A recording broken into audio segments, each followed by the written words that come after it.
Hello and welcome to today's news analysis. We are doing the Indian Express Papers Chandigarh edition.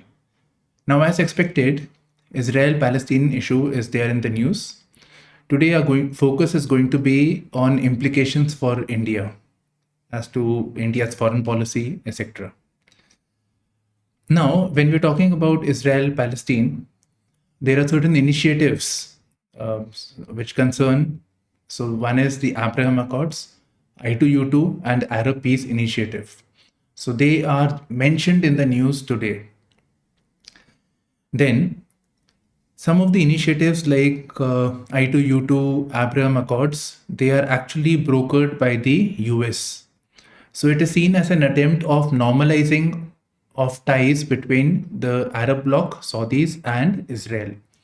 So why is US interested in normalization of the ties? That we will see in the explained section. And it is said that this strike that has happened, it has happened at a time when the attempt was made to normalize the ties. So it is done at the behest of Iran. So there is one allegation over here. Now, why is this? Because it is the Hamas group which has done this strike, this 5,000 plus missiles on Israeli region, plus the mobilization of the troops. And Hamas, we know it is sponsored by Iran. Now, when we talk about Israel and India's foreign policy, it is very important to know what Gandhiji felt on this issue, on the creation of a Jewish homeland on the Palestinian soil. So this is important because this actually shaped India's foreign policy during the early part. And this viewpoint has been mentioned in Harijan, something which can be asked in the prelims as well. Now there is one more news concerning Gandhiji, that is, Gandhiji had this very famous Tolstoy farm in South Africa. It was his ashram in South Africa. So Tolstoy, why name it Tolstoy? So it was named after Leo Tolstoy, whose works inspired Gandhiji. His philosophy inspired Gandhiji. So his works which inspired, so those can be asked in your prelims, plus you can always quote in your mains answer writing. Okay. Then we have economy related issues. So we have a Moody's report which says the Indian economy, there is a risk. It talks about water stress, heat stress. So these are topics that we can independently look from exam point of view. Then we have an article, one of the secretaries, Central Board of Direct Taxes, he says that taxpayers have increased. So what measures have the government taken?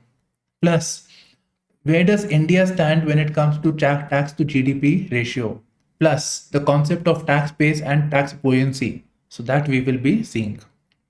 Personally feel you should prepare definitions on tax base, tax buoyancy, etc. Okay, and Narga irregularities. Now coming to the first news. Israeli Prime Minister Netanyahu calls Indian Prime Minister Modi, who tells him that India is there with Israel in this difficult hour. And this is quite clear, quite firm foreign policy on India's side, because otherwise India has been fixed as to it should go with Israel or Palestine. If it goes with Israel, then it may affect the Arab bloc. Palestinians are Arabs, so Arabs will get affected. And India's interest with respect to Arab relations, Indian diaspora, Indian people in Arab, so their welfare may get affected. Plus India wants oil and energy from there, right? And obviously these days even capital, so this may get affected. And if India gets too close with Palestine, then in Israel they have this trustworthy defense partner. Israel, we all know, is a technological prowess. In cyber domain, it is doing very well. Cyber spyware, tracking of terrorists, all those things, plus agriculture. So those interests of ours get compromised. So the Israel-Palestine issue affects, we have to balance these two over here. Okay. Now, coming to India's foreign policy, initially India was against the creation of a Jewish homeland in Palestine. Right. So very briefly, let me tell you, the British had stated, they had assured that there will be a Jewish homeland via the Balfour Declaration. Balfour was this was in 1919, something around that time. In 1905, he was the Prime Minister of Britain. So they gave this declaration that there would be a Jewish homeland.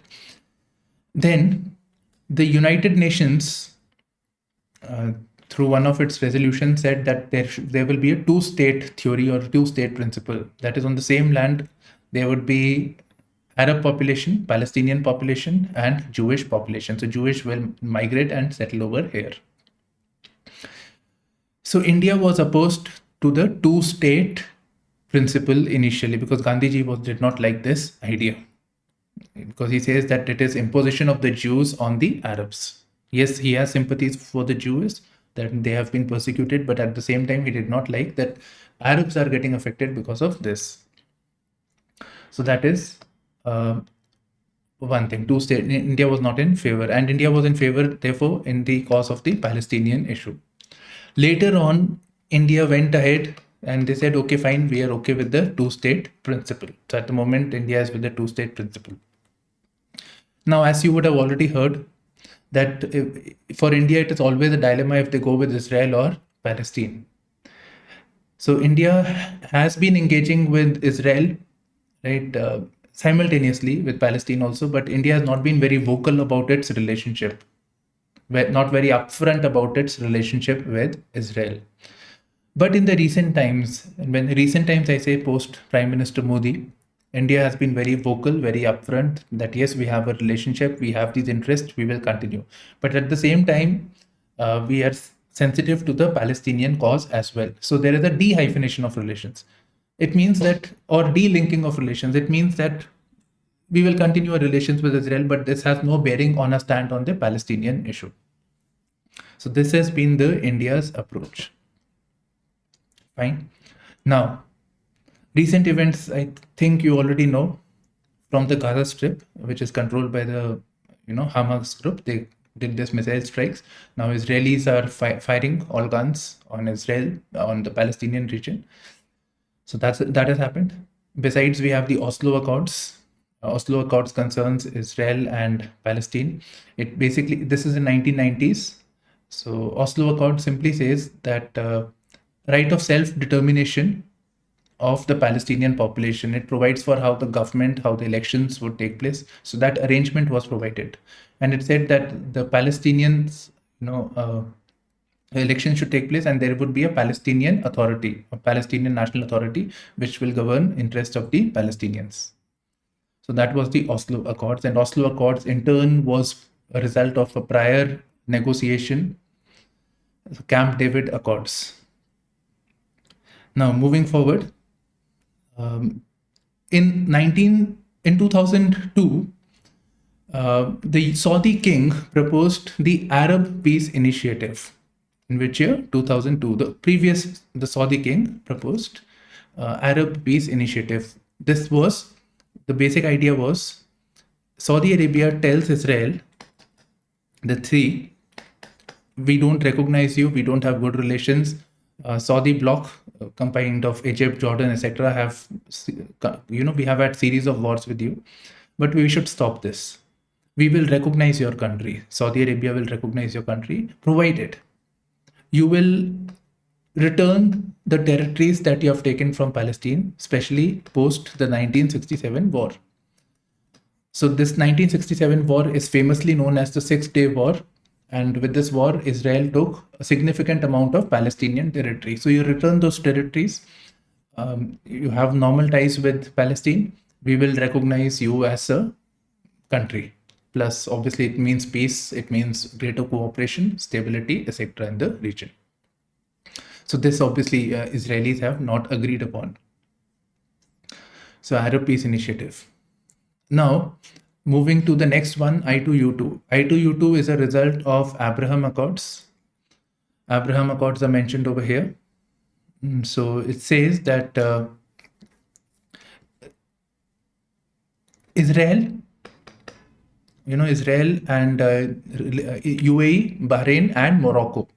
So three countries will recognize each other. UAE, they are all Arab countries, so they will have their embassies in Israel. So it is indicative of normalization of ties.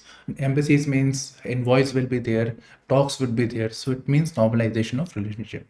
Abraham Accords was during the Trump time, Donald Trump. After that, we have the I2U2 initiative. So I2U2 is India, Israel, I2. U2 is UAE, US. So all of them are US brokered. Okay, so this is it.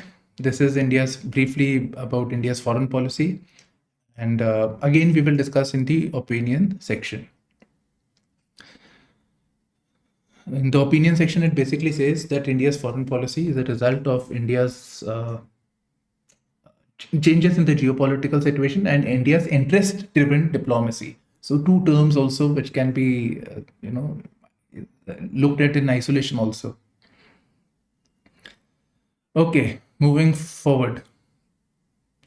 So we have a case, Supreme Court case concerning the electoral bonds, right? So this is being heard regarding the electoral bonds. So electoral bonds came sometime in 2020. They were proposed. It was an approach towards cash political parties funding. Actually, I have a video on that, so maybe there also you can see it. So the basic thing is that political parties, they receive, I think I mentioned over here, yes, parties, it's a fund way of funding the political parties. So funder and party. So funders can provide money via the electoral bonds. So they can buy this bonds from the State Bank of India. Right, so that is the approach. Now it is being challenged on the grounds of Article 14, 19 and 21. Now one major concern with respect to the electoral bonds is, even though it is a better arrangement than payment in cash to the political parties, because cash, you don't know who's funding and how much money is going. There is also issue of black money in politics. So electoral bonds, in that sense, it is good, but it provides for anonymity. The donors, we don't know who has donated how much to the political party. So there is anonymity over here. So it affects the freedom of speech and expression, because we should know as to which company, which firm has invested in the political party, what are their interests. Tomorrow this ruling party runs the government. Will they provide benefits in return? Is there a conflict of interest? So that we should be knowing. So it is affecting this thing. Article 20 is again with privacy. So this thing has not been explained as to why 14, 19, 21. But yes, maybe 14 is about equality, and 14 could be that not all parties are eligible to seek funding from the electoral bonds. Those parties which in the previous elections, they got more than 1% of the votes, they can get funding. So this thing will come up. I have actually summed up everything when that thing happened, electoral bonds came. So that video is there, 15 minutes, I think. So that there you can see from the slides the important points. Now coming to the Moody's report. Moody has said that the Indian economy is going through troubled waters like geopolitical situation, etc. So that is there. But besides, it says Moody's risk management solution, this report, it says by 2050, because of climate induced risks like floodings, we have had flooding. So the cost the governments have to bear, it will increase by 30%. Water stress, that is scarcity of water, 600 million of a population, according to Niti Aayog, 600 million or half of a population are in water stress. That is scarcity of water is there. So the cost will increase by 60%. And heat stress, right? We are having this drought plus heating, global temperature is increasing. So the cost will increase by 150%. Okay. Now, what I feel is how we should approach this topic is individually look at this topic as to flooding, the risks associated, what mitigation measures are there, so that can be done. Likewise, water stress, I already told you Niti Aayog report. Then what mitigation measures can be taken Water is no longer a renewable resource, right? We have limited resources. How we can better manage the water? What solutions could be there? You can use facts like agriculture uses 4/5 of the water supply. What approaches can be there? Heat stress. Heat stress, I gave more emphasis actually, because the heat, with respect to the heat stress, the government is working on heat action plans and heat action plans and India cooling action plan. So that is also there. Sometime in 2016, we had a news that somewhere in Andhra, Telangana, that region, about 1,500 people died that year, a particular month, because of the heat wave. Right? So it's a problem. It's going to be worse every year since it's actually getting worse. So what should be the government's approach? So I have this United Nations disaster risk reduction document, right? So this I've shared, and I've told you page number 9 has the key elements so that you can refer. Besides, right, so vulnerability, if a question is asked, they will ask you about the vulnerability, then what are the risks and what approach is there, or it will ask you about the heat action plan as such. Now we just bulk of the news we have covered today from the front page itself. We have had the hottest September. We also had this particular year was the hottest February also, right? So hottest September now. So says about what hottest September says about climate change. So basically, what is interested is why is it the hottest September? It's nothing but it's simply the El Nino effect, which is leading into it. Now, what is the government? What are the governments of the world community doing? So nothing significant. I mean, we obviously have the United Nations Framework Convention on Climate Change, so that is there. Plus the commitments of being carbon neutral by India is saying 2070. Developed bloc is saying 2040 to 2050, this time period. But it is believed that this is not adequate enough. It will not be able to contain the temperature. It is believed that we have to contain to 1.5 degrees Celsius of the pre-industrial level. That yes, temperature is increasing, but limited to 1.5 degrees Celsius global temperature. So this goal, scientists do not think that we will be able to reach this. Yes, so this is the approach. Now, the most significant is the recent G20 summit, where it said that the G20 countries said that we are going to focus that renewable energy capacity should be tripled by 2030. Now, the International Energy Agency saying that it will significantly help in reducing emissions, 7 billion tons of carbon dioxide emissions by 2030. But again, this will not be sufficient in containing the rise of the global temperature. Okay, in assault, this Gaza issue, Hamas may have targeted Israel-Saudi deal. Hamas, we know, is sponsored by Iran. And Iran does not like Israel, nor does it like Saudi. Saudi is Sunni Muslim, Iran is Shia Muslim. They are rivals. Right, so this aspect we have covered. Now coming to Israel, Saudi, and normalization of relationship. And this is brokered by the US. You can see the de facto king of Saudi and Joe Biden. Okay, so Israel-Saudi normalization, we have the 2020 Abraham Accords, which includes Israel plus UAE, Bahrain, and Moscow, which we have already told you. Post Abraham Accords, we have the I2U2 initiative. So this was there. Now there was a possible deal that US was trying to broker between Saudi Arabia and Israel. So Saudi, or we can say Saudi bloc and Israel. So there was a possible deal on that front also, that there would be normalization of ties. Because if you look at the 2020 Abraham Accords, it is simply talking about creation of embassies, that UAE will have an embassy in Israel, Bahrain will have, so that was the idea. But this would have been a more significant this thing. Now, why would Saudi be interested? Why would Israel be interested? And later we will see why is USA interested in brokering a deal. So Saudi would be interested is because Saudi is now, one is obviously peace will prevail in this region. But besides, Saudi Arabia is predominantly an oil-based economy. Oil, we know that with the push towards renewable energy, the dependence on oil will come down. So they have to transition into a different form of economy now. And for this, they may need the support of Israel, which is a technological powerhouse, right? So that is there. So they need the help of Israel.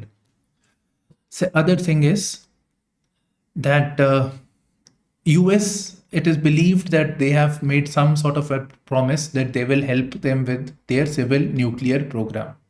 So civil use of nuclear, like power, radioactive medicine, all those things.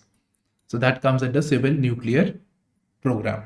So the US will help. They will give them technology. That is why Saudi is interested in talking to Israel. Israel is a friend of US. Now, why is Israel interested? Simply, they want legitimacy, and obviously peace will also prevail. But main reason is legitimacy. Legitimacy to this country, Israel. Now, what is there for USA? Why is USA so concerned? Why is USA brokering the deal? So, one major point is that if relations are normalized between the two blocks, which are great, bitter rivals, this would mean that there will be security guarantee. There is a guarantee in this region, there will be peace. Saudi is also safeguarded against any threat. So US has to take responsibility of defending Saudi if something happens. So US is, it's protected in that regard. Its interest is protected. Further, Saudi Arabia also, because it feels under threat, it is moving towards Beijing. China is taking advantage of that. So it is concerned with the growing rise of China in the Middle East. So it is like two arrows in single shot, right? Or an arrow kills two birds, single arrow.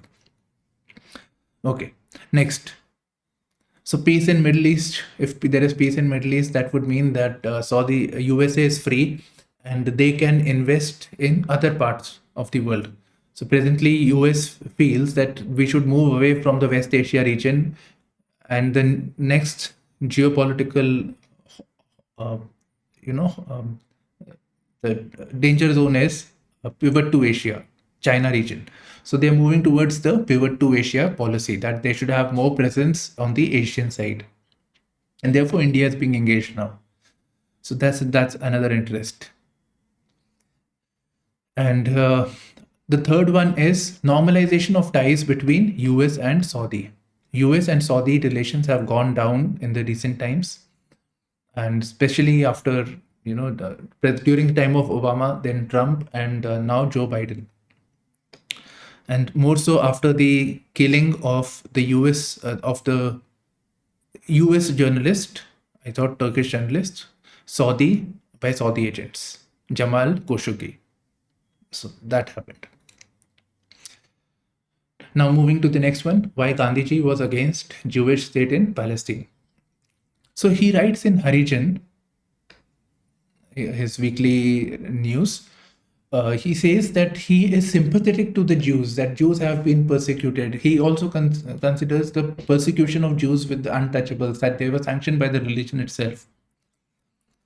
So, but at the same time, he disagreed with the Balfour Declaration, right? He disagreed with the Balfour Declaration. National home for the Jewish people in Palestine, then Ottoman region. So that was there. So this is in 1917. So when this announcement was made. Okay, so he was not happy. Why? Because he says that it would be an imposition of Jews on the Arabs. So that he did not like. So that was one of the reasons why he did not like. The other reason was he felt, and please focus over here, he felt that the creation of a homeland for the Jews on the Arab region, it cannot be done without the help of gun or a bomb. Obviously, why would Arabs leave their area? So it was done by the means of war, of course. And this means that, so this was a problem. And imagine, now the Jews have been placed in the Arab region. So, and by means of force, so naturally, there will always be tension between the two. because the Arabs would feel that our territories have been taken and this place is sacred also.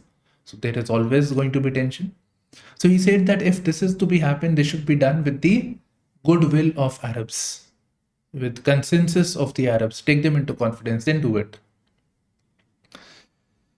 Then, so this is the second point. The third point, he says that Jews are getting persecuted. Like, for example, after that we had the Holocaust and everything. So Jews are getting persecuted in everywhere in the world. Now you say that there would be a Jewish homeland. So the Jews elsewhere in the world, they can go to the Jewish homeland, that is Israel. So this is antithetical towards the fight of greater rights elsewhere in the world. That means that your places here, not in Europe or any part, go back to your place. So this is antithetical. So the interests of the Jews elsewhere in the world may get compromised. So the Jewish claim for a national home also provided for a colorable justification for German expulsion of the Jews. Germans were out, going all out for the Jews. Okay, so that's it. Now, India's foreign policy. So obviously, India did not approve of this policy. So after the Balfour Declaration, the UN proposed the two-state principle according to the UN Resolution 181. This can be important for your prelims. UN Resolution 181, which was said in the news, is associated with which of the following? 4 options are given to you. So 181 proposed a creation of 2 states, one Arab, one Israel in this region. India did not approve of this. However, India did recognize Israel in 1950 and post 1992, that is after the collapse of USSR and the rise of the US ascendancy, India had to look elsewhere. So that's why India started looking towards Israel more deeply. Okay, I have had to share with you Harijan, right? Harijan Basic. So this is the weekly newspaper published by Mahatma Gandhi from 1933 to 1948. The term Harijan was coined by Narsi Mehta, a 15th century Gujarati poet saint. Now, Harijan itself means from Sanskrit, it means a person dedicated to Vishnu. It also means somebody who's dear to the god or the children of the god. So he used to call the depressed classes as Harijan. Right, so who are dear to the god. Now I feel, I think 2018 question was asked on Shankara Deva and his Assamese literature. So I know that Narsi Mehta is associated with the Gujarati language, that vernacular language of Gujarati, getting more prominence. So you should have a right short note on the Bhakti movement and specifically about the contributions of Narsi Mehta. Short note on him should be ready. Okay. Now we are doing this news about Narega. So Narega, we know, unskilled labor work. 150 days of unskilled labor work is provided. This is for the poorest of the poor population who are willing to get unskilled work. Okay. It provides for right to livelihood as a statutory right from the Narega Act. Right, it is created via law of the Parliament. Now, people who engaged in Narega work, right, government sanctions it. It is a demand-based scheme. That is, if people have a problem, there is a stress, the government sanctions projects under Narega. In this, unskilled labor work is to be done. Now, when you are doing this unskilled labor work, it is hoped that it will also lead to capital creation, capital formation, or asset creation. For example, creation of a pond, right? So a place could be dug up and then you fill it with water, or creation of a kacha sadak. Kacha sadak. So pathway so a path is created on that, then road could be laid. Nowadays, even housing is under Pradhan Mantri Awas Yojana, etc., are covered under the Narega scheme. So basically, assets are created, and this asset obviously helps the local community also. It may helps them make their life better. So it provides livelihood, at the same time assets which would help the local community. Now, we know that Narega work, when it happens, there is a lot of automation. The people who do this Narega work, they have to report on Bhuvan platform created by ISRO. They have to share the photographs plus the work done, and geographical indication tag is also there. The GIS tag is also there, so that you know that that place, the site is photo is taken, and this photo is from this coordinates. So with all those tech, and the payout to the beneficiaries would take place through the Aadhaar enabled system.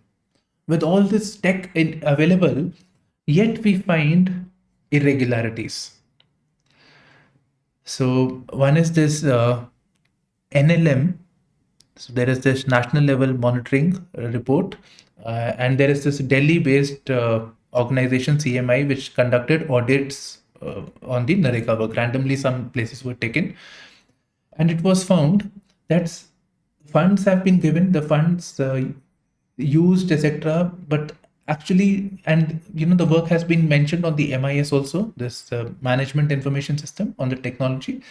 But actually on ground, no implementation has been done. So funds used, bills are created, but on ground, no work, no asset has been created. Fake bills and fake invoices have been used. And obviously this could not have happened without the involvement of the functionaries. It has also come to light on interviewing certain beneficiaries that they were unaware of payments. So the payments have illegally been siphoned to the functionaries or their interest groups. Now you see, obviously we get the shortcomings. We can obviously write a note on this thing. You can get it on from the net also. But you see the problem that when the tech, we feel that Aadhaar is this thing foolproof, but still we have these problems. Right. Okay, moving on. Yeah, so the opinion section, I'm just doing this one. Rebuilding trust, this one is about Manipur as to rebuilding trust between the Meiteis and the Kukis. That should be the work of the CM. So this is the main one that we should be doing. Now just focus over here.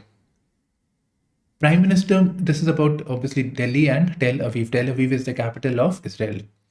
So Prime Minister Modi's political ownership with Israel is guided by change, geopolitics, and India's interest. So we get three things. Political ownership of relationship. Which relationship? Relationship between India and Israel. So that's, we should work on this thing. Second is guided by change geopolitics. What has happened in the recent times? This is mentioned over here. And lastly, India's interests. And interest is actually India's interest-driven diplomacy. So we get three things which we must work upon, and it tells us about India's foreign policy, especially towards Israel-Palestinian issue. Okay, so first one, political ownership of relationship. So in the past, India had reservations on dealing with Israel, because they felt that what if Palestinian, if they deepen their ties with Israel, then it means they are against Palestine, and Arab bloc will get upset. And with Arab, we want the oil capital, diaspora is there. So we were very, very hesitant. Even though we did recognize Israel at the very start itself, 1950s, we recognized it. So now we have discarded Delhi's inhibitions. We have been dealing with them from such a long time, but now we're very vocal about it.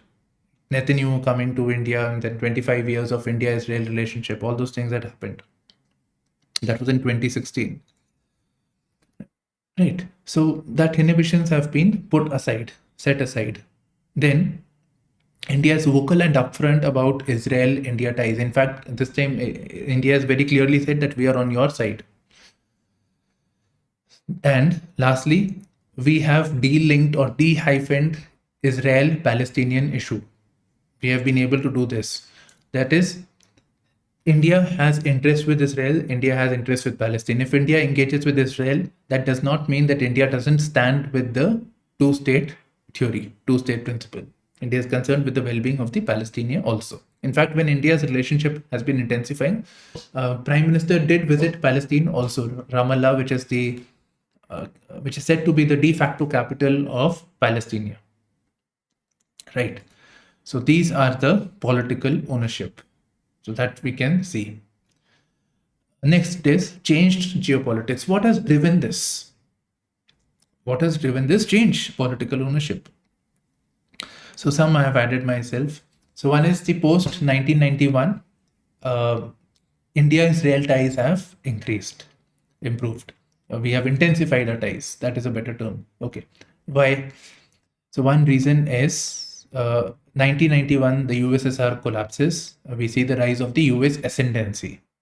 Right. So at that time, we decided that we need to look east. Narasimha Rao was the prime minister. We need to look east. So there we also looked at Israel at that time. We cannot rely on USSR. We cannot rely on Russia. So Russia was providing us technology and aid. Now we have to look elsewhere. Right. So thereby Israel comes into the picture. Then we have been successfully able to de-link post Prime Minister Modi. In fact, a de-linking, India has been, as part of India's extended neighborhood policy, India has been very actively engaging with the Arab bloc as well as the Central Asia, right? So that we have been doing. So because of our good relations with the Arab bloc in the recent times, India has been able to de-link our relations with Israel. It's that confidence that is coming that yes, if we intensify our ties with Israel, Arab bloc will not get upset. Why? Because of our intensification of ties, good ties with Arab. That confidence is there with the Arab bloc. You can see India starts with the India UAE first of all. The capital coming, the UAE building this oil storage in India, reservoirs in India, so all those things. Then the efforts of the US also, like I2U2 initiative. So India is deepening its relationship in that region. And besides, the commitment of the IMEC, which was recently announced at the G20 summit. What is the IMEC? India, Middle East, Europe corridor. So obviously India, Middle East, so connectivity between the two. Even they are interested in intensifying ties with India. So that is the changed geopolitics. And moving to the last point, India's interest. India's interest basically means India's new approach to diplomacy, which is India's interest-driven diplomacy. For example, Ukraine-Russia, that war that took place, India said, we have to get oil, we have to get oil. US says, we'll impose sanction on India, no issues, but we want oil from India. That is our interest. We defended our interest. So we are very pragmatic. There is more realism than idealism in today's diplomacy. So interest-driven diplomacy, we can say realism or pragmatism in diplomacy. That is our approach. So with Israel, we know that we want these things. We want the technology. We want defense aid. They are a trustworthy partner. So our interest comes foremost. Idealism has taken slightly a backseat. And with Saudi, we know that we want oil, capital, technology. So with that and diaspora interest, so we know, so our foreign policy are driven by our interest at the moment, which is a good thing. So that has also shaped India's policy towards Tel Aviv, New Delhi's policy towards Tel Aviv. Okay, this is in brief about the international news. War rages, aid groups scramble to reach Gaza. Okay. You know what I feel? Look at the destruction that has taken. I feel that there would be a migrant crisis sometime from now. We would hear about that, a refugee crisis. They will move towards the European region, EU region. Again, that migrant crisis, etc., will come to the news in coming months. Okay, now we come to the economy section. Just a second. So Central Board of Direct Taxes, it is responsible for collection of your income tax and corporate tax. right? So the chairman of this board says we have done good work, new taxpayers, more disclosures are there. This is because of the technology. So because of which we are able to collect tax better. Okay. Now, two things. One is macroeconomics, that is, where are we with respect to tax to GDP, right? Where do we stand on that front? And the next is, what is the government doing to widen the tax space? Okay. So, yeah, so first of all, tax to GDP ratio. So it is an indicator of how much GDP, with respect to the GDP, how much tax is collected. Obviously, when you earn more tax, you have to pay more tax. In India's case, the tax to GDP ratio is 11.7%. I have referred to the government websites. Okay. Now, with the emerging economies, it is much lower than emerging market economies, AME, which is at 21%. So this is much lower. And if we consider the developed economies, which is marked as OECD, right? So OECD is 34%. So we are well behind it. And it is not like the tax rates in India are low. There are only two possible explanations to this. So one is agriculture is outside the purview of tax. So that can be a reason. That is a significant number of people engaging in agriculture. Second thing, which is more important, is that number of people who are filing tax. The number of people who are paying tax or filing tax are lower. So that means tax base. Tax base means the base at which you can charge, right? So the number of people who are giving tax. So one is tax rate, in rate at which the government is taxing, and the other one is, of course, the number of people who are paying tax. So that is tax base. So we know surface class, more burden is there as compared to the other sections of the population. Another term related term is tax buoyancy. Buoyancy means floating. It means that when the GDP increases logically, so the tax should also increase at the same rate. Right? If GDP has increased by 2 times, the tax should also increase by 2 times. That will be an ideal buoyant system. Right? But if the buoyancy is not there, we would say if the tax GDP is increasing 2 times, but tax is increasing by not increasing, right? By 1 time is the same thing. So that is the this thing. Okay, so there is a problem with the tax to GDP system. Despite all the measures, we have to do more. Now, recent times we hear that government has done good work. So what measures have been taken? So first I wrote this. So use of technology is there. Use of AI, artificial intelligence. Then better auditing is possible because of artificial intelligence. That data is segregated and then the human interference can come. Then phaseless tax assessment. So these are some of the initiatives. And interestingly, the government points are also same. Yeah. So this is it. I've shared with you previously also. Again, I'll share it on the Telegram. Slew of measures such as ease of filing ITR, faceless e-assessment, GST reforms, and so they are fueling tax collection. So this is the document from the government. Typically at the end, recommendations are not there. Okay.